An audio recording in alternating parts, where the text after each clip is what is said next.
As many people head back to work, volunteerism is starting to drop. The reduced assistance puts thousands of seniors and families at risk of not having another meal.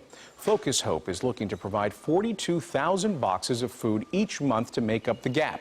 Organizers say since the pandemic hit, more households are in need of supplemental nutrition, causing an even greater need for volunteers. So for volunteers to actually come, pack food boxes and make deliveries is huge. It is, needless to say, an essential service, because otherwise our seniors will be at a loss. The organization serves Wayne, Oakland, Macomb, Washtenaw, and parts of Lapeer counties.